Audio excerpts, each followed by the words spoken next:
Ladies and gentlemen, boys and girls of all ages, I am your humble host, Jazz Broganzo, and this is another episode of What's Next.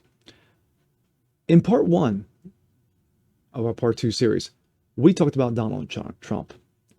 President Trump, his last final video farewell address, and also talked about his achievements at the end of the video.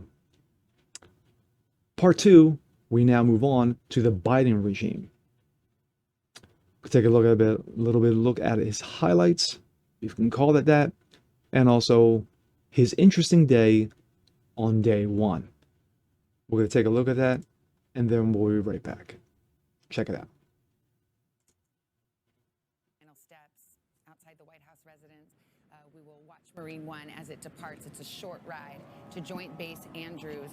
Ladies and gentlemen, please welcome the President and First Lady of the United States, Donald J. Trump and Melania Trump.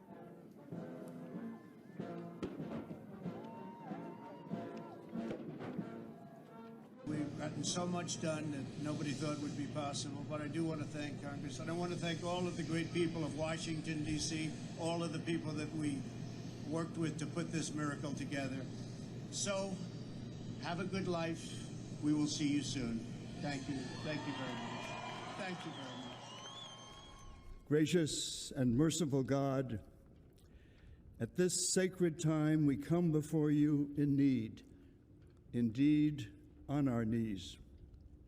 But we come still more with hope and with our eyes raised anew to the vision of a more perfect union in our land.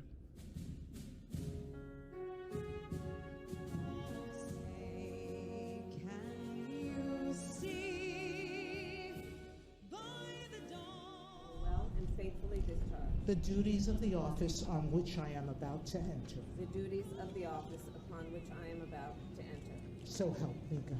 So help me God.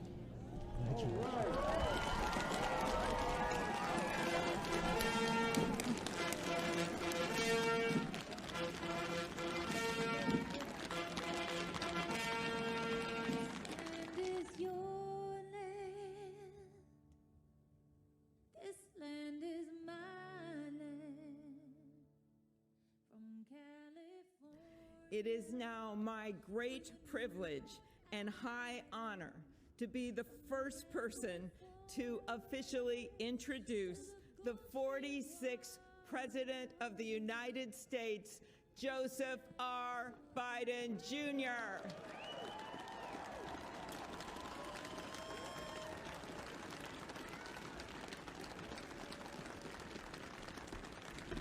Together, we shall write an American story of hope, not fear, of unity, not division, of light, not darkness, a story of decency and dignity, love and healing, greatness and goodness. May this be the story that guides us.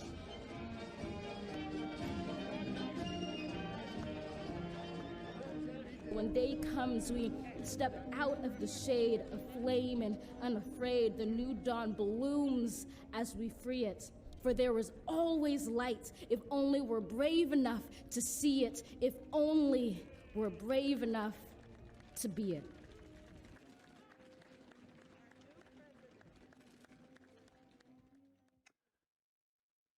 Ladies and gentlemen, let's talk about day one of President Biden's presidency. Interesting day. He chose this day to take out a stack of executive orders and just go nuts. So let's take a look.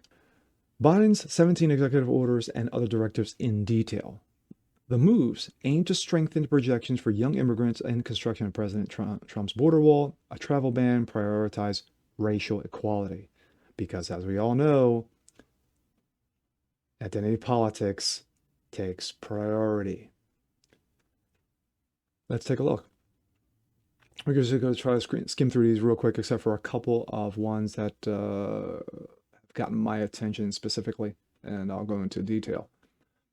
17 executive orders on the pandemic. Aggressive to gear up the nation's response to pandemic. order restores a directorate, the directorate, if I pronounce that right, probably butcher the name, for Global Health Security and Biodefense and National Security Council, that a group that assuming that Trump had disbanded only because it wasn't doing its job. It's the reason why Trump got rid of it. A national mandate on masks. He wanted to make it federal. Looks like he had a little bit of a change of heart. He backed off of that and now is calling it a 100 days of masking challenge, urging all Americans to wear their masks, state, local officials to implement public measures to prevent the spread of corona. Because nobody's wearing their masks now, so we got to have a quote unquote voluntary but mandatory. Just saying. Also, Biden reinstated the United States into the World Health Organization after Trump withdrew membership and funding because, being that the WHO is funded by China, they are a corrupt organization that has done diddly squat when it came to putting out correct information regarding corona. Just be factual. Immigrations and visas. He basically strengthened DACA. Remember DACA? That illegal document that one President Barack Obama created without one single vote of Congress. Not one. He did it by strictly executive order, by abusing his executive office and making this illegal document, which of course two federal court judges have already deemed that this was illegal. But then again, just facts. In regards to deportations, blocking deportations of Liberians who've been living in the United States, yada yada. The so-called Muslim ban, which was never a Muslim ban at all, it was basically a travel ban against those most heinous who attacked this country. Saudi Arabia should have been part of that, but then again, stopping the construction of the border wall with Mexico, which of course has been extremely beneficial. And sadly, Uncle Joe is going to cease it, because, oh my goodness, we must allow everyone because we're a melting pot. So come on in, 15 million illegals that are making their way from Honduras and other Southern American countries. They're heading this way because they want that handout. On climate change, this was one of the best things that Trump ever did, was to take us out of the Paris Accords, because the Paris Accords are absolutely garbage. It means nothing. It's a resolution that is just, it's not even worth the ink that's on the paper. Basically, the Paris Accords is all about money and power. I guarantee you that George Soros has his hands deep into this, and the reason why Trump saw no benefit, there was no economic benefit, being that we have the strongest emission standards in the United States, and we have the strongest emission standards of any industrialized country on the planet. Once again, facts, but just me.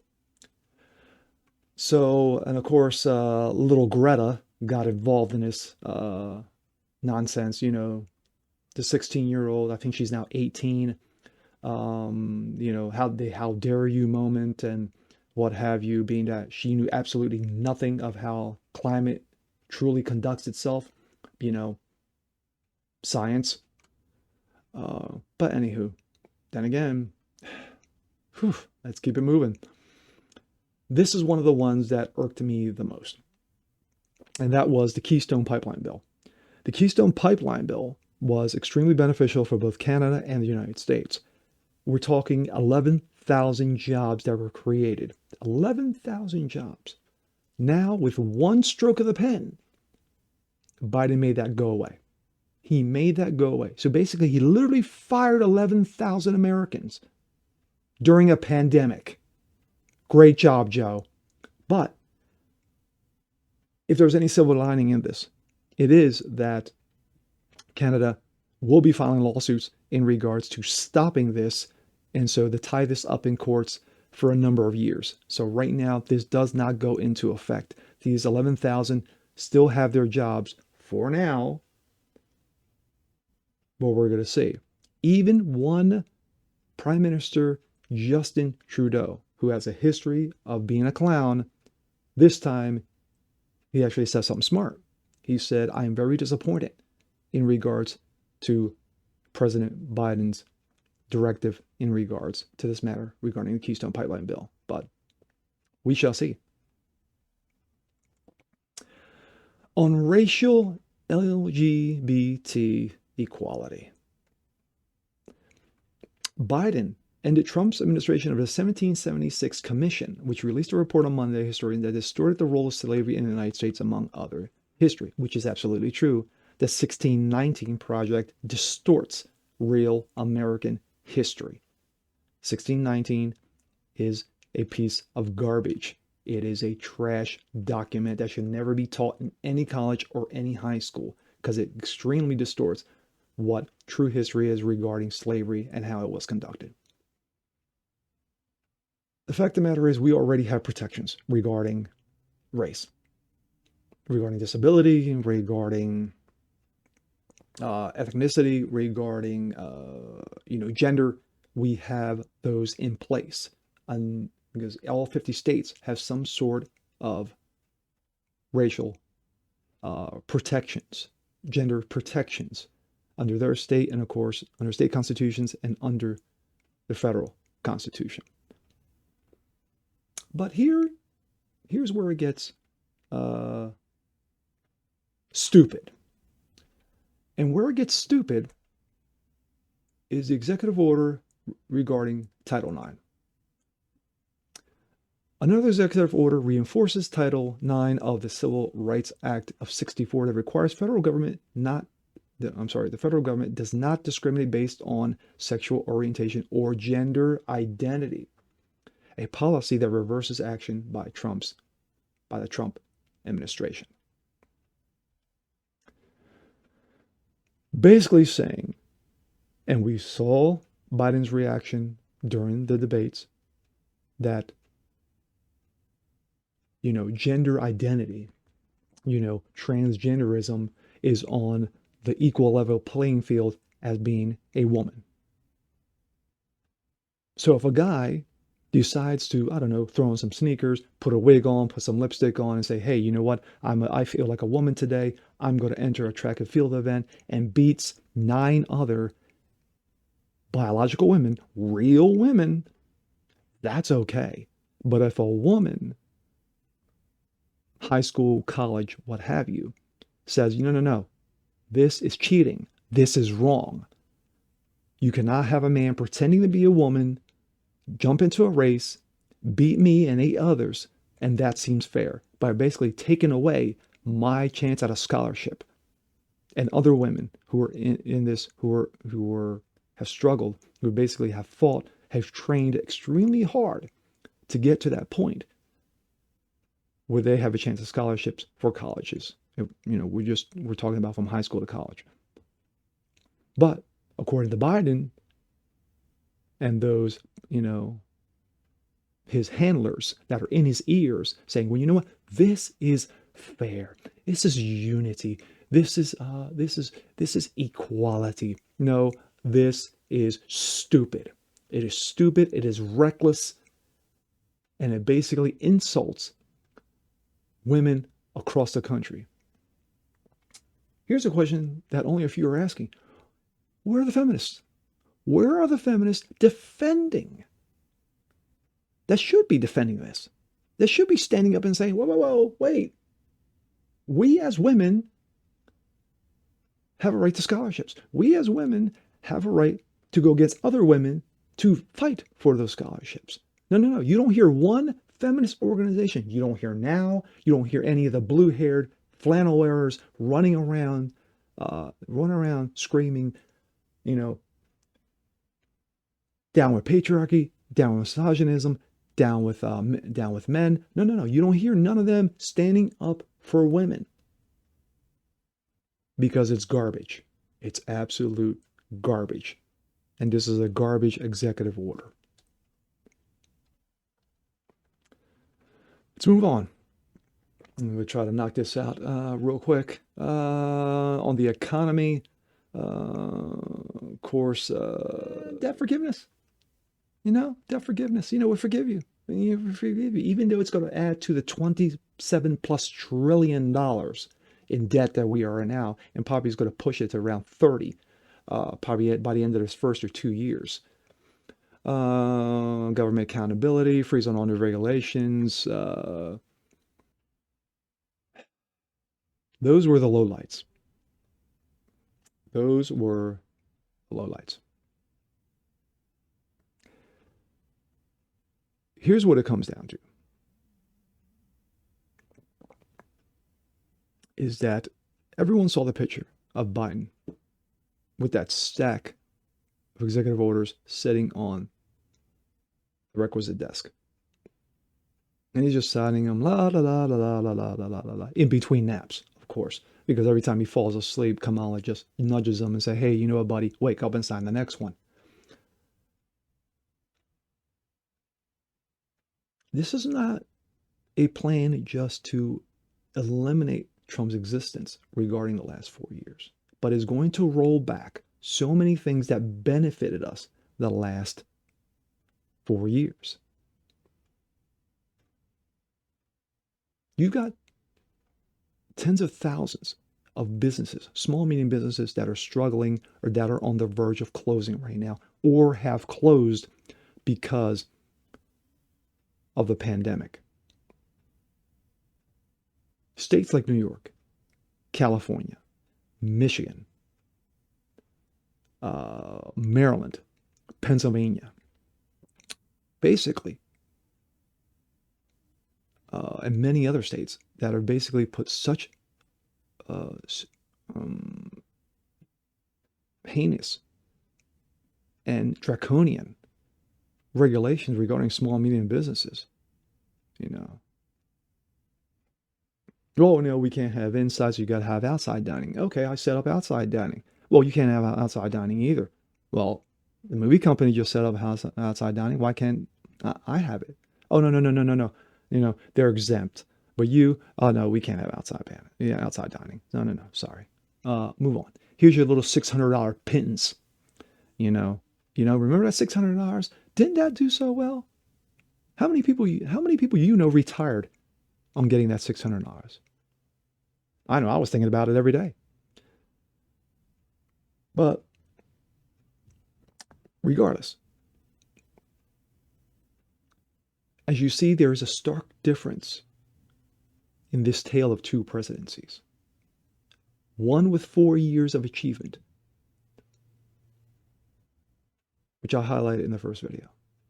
And in this video, you see a stark polar opposite, like Bizarro to Superman. Opposites in how one conducted the country business versus this one who is conducting the country's business, not really the country's business, but his business. The leftist agenda business has nothing to do with you or me, because they could give a damn about us. Just as I talked about regarding the Republicans. The Republicans basically stabbed us in the back. But this is where we are. This is where we are. And sadly, we're only a few days into this thing. We're only a few days into, in my opinion, is going to become a fascist government. Probably for the first time that we've seen, probably since Woodrow Wilson. Wow. And we got to go back, 100 years?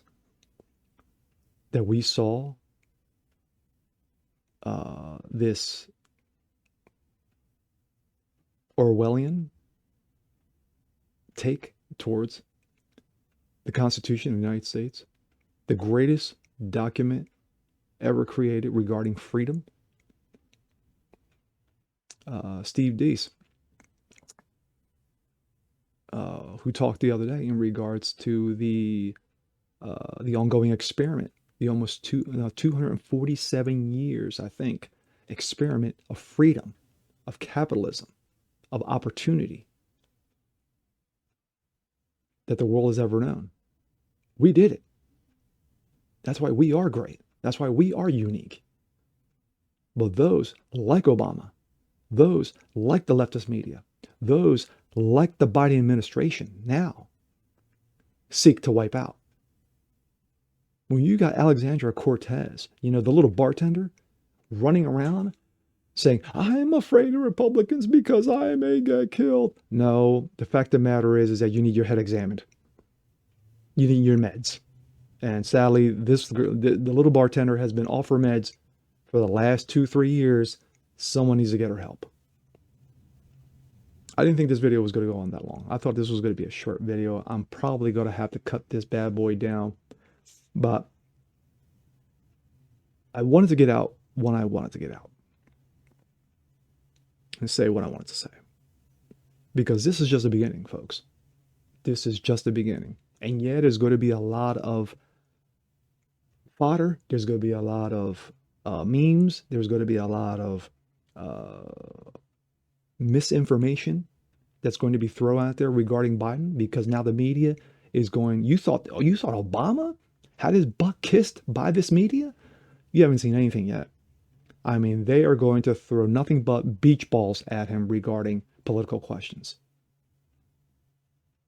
As we saw, I think with Ducey, the younger Ducey from Fox News, who was talking with Jen Psaki. Talk about a clown. Talk about the opposites of who our last White House press secretary, in regards to one Kayleigh McEnany, boss lady, savage, who actually not only was great on the optic nerve, but also she knew what she was talking about. She knew what she was talking about. She was smart,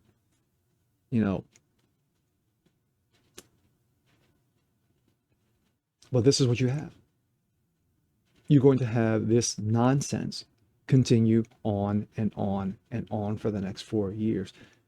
Don't look at, well, we can do something in 2024. Don't look at 24. Look at 22. But at the same time, even if we regain the House, right now, Pelosi has this much of a margin to hold on to. We have an opportunity to take it back. But at the same time, what's the purpose of taking it back if it's just going to continue to screw the American people over and over and over again?